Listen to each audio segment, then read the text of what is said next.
Bonjour, je m'appelle Benjamin Lubzinski, je suis psychothérapeute et coach.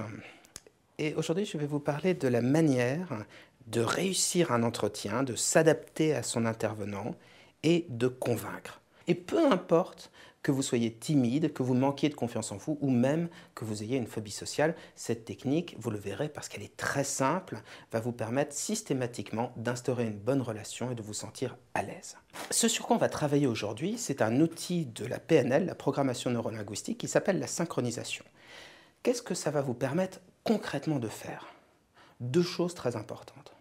Tout simplement, vous adapter à la personne qui est en face de vous. Deuxième chose, vous permettre dans un deuxième temps, une fois que le rapport, une fois que la connexion est mise en place, de pouvoir la convaincre plus facilement, par exemple dans le cadre d'un entretien, que vous êtes la personne qu'il faut pour le job.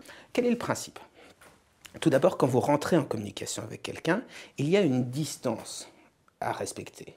Prenons l'exemple d'une personne timide. Il vaut mieux se mettre avec un petit peu plus de distance, sinon vous créez un sentiment d'oppression. Une personne extravertie, il vaut mieux être plutôt proche de la personne. Dans un deuxième temps, on reproduit l'attitude physique de la personne qui est en face de vous. Comme vous le voyez, j'ai les jambes croisées, je suis bien posé sur ma chaise, je fais pas mal de mouvements, c'est dans ma manière d'être. Eh bien, lorsqu'on fait la synchronisation, on reproduit la posture de la personne en face. Donc si vous deviez par exemple le faire à l'instant, éventuellement faites-en l'essai, eh bien, vous allez reprendre la même attitude corporelle, et puis reprendre mes gestes avec un petit temps de décalage. Également, reprendre les mimiques au niveau du visage, reprendre la respiration. Et tout cela a un intérêt très simple, c'est lorsque vous avez la même attitude corporelle que la personne en face de vous, la même respiration qui traduit votre état émotionnel, vous envoyez le signal suivant. Je te ressemble, je suis dans le même état que toi, j'ai la même culture, la même éducation, on peut s'entendre. En gros, vous créez artificiellement des atomes crochus. Et puis dans un deuxième temps, vous n'allez pas parler. Plusieurs raisons à cela. La première, c'est que j'en sais quelque chose quand on rencontre un patient pour la première fois. On a bien sûr des intuitions sur lui, mais on ne connaît rien de sa vie. Donc si on se met à parler tout de suite, on est sûr de dire des bêtises. Et pour vous, dans le cadre d'un entretien, ou si jamais vous faites la cour à quelqu'un, c'est le même risque. Ensuite, si vous êtes stressé, vous forcer à parler va vous stresser encore plus. Ça, je m'adresse tout particulièrement aux personnes timides. Et puis la troisième raison, c'est qu'on est dans une société où tout le monde a envie de parler et personne n'écoute jamais. Et donc, dès que vous allez être dans une écoute, mais pas une écoute passive, une écoute active, oui, oui, on reprend la fin des phrases, c'est ça, les derniers mots, vous allez donner la sensation à votre interlocuteur que vous l'écoutez avec une grande attention, que vous le comprenez, et la personne se sentant à l'aise va pouvoir approfondir son sujet, se livrer et avoir la sensation de bien communiquer avec vous. Et surtout de se sentir dans un contexte de confort, d'écoute, de compréhension très très agréable. Ensuite, dans un deuxième temps, vous allez reprendre un peu la manière de parler de votre interlocuteur. Et alors qu'au départ, vous l'avez en quelque sorte laissé mener la danse, au fur et à mesure, vous allez pouvoir utiliser sa carte du monde, sa manière de penser, pour lui communiquer les choses importantes. En vous parlant de cette technique, je vous disais que quelle que soit votre personnalité, que vous soyez timide, même si vous manquez de confiance en vous, ou même pire, si vous souffrez d'une phobie sociale, cette technique, la synchronisation, va toujours marcher et vous permettre d'être à l'aise. Pourquoi? Pour une raison toute simple.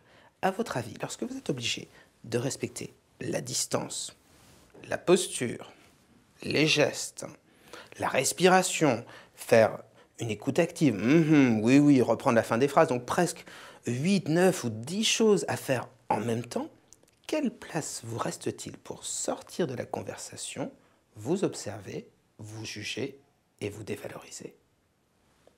Aucune, évidemment. Et donc si vous faites cette technique, la synchronisation, d'une manière très scolaire, en respectant vraiment tout le mode d'emploi, eh bien vous verrez que vous n'aurez plus la place pour vous sentir timide, manquant de confiance en vous. Alors, avantages, inconvénients, les avantages, je vous les ai déjà expliqués. Il y a souvent deux petits reproches qui sont soulevés à l'encontre de la synchronisation. Le premier, ce serait de considérer que la synchronisation est quelque chose d'artificiel. C'est vrai, c'est un pont.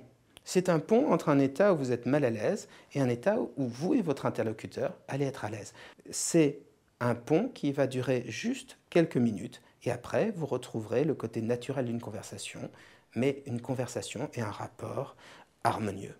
Deuxième reproche qui est fait, c'est un petit côté perroquet. Souvent, mes patients me disent « Mais oui, mais si on fait ça, la personne en face de vous va avoir l'impression que vous êtes un perroquet et que vous répétez les choses qu'ils disent. » Mais absolument pas. Si vous faites bien cette technique, ou même si vous le faites mal, la personne n'a aucune raison de remarquer que vous suivez les mêmes gestes, que vous avez la même posture. Au contraire, tout cela est perçu comme étant fondamentalement naturel. Si vous souhaitez avoir plus d'informations sur la timidité, le manque de confiance en soi, les phobies sociales, si vous souhaitez avoir plus d'outils pratiques, de conseils pour résoudre toutes ces difficultés, vous avez un site, psy-coach.fr, où vous trouverez des articles et des vidéos sur tous ces sujets. Si vous souhaitez nous consulter, vous avez un numéro de téléphone, le 01 42 26 40 27.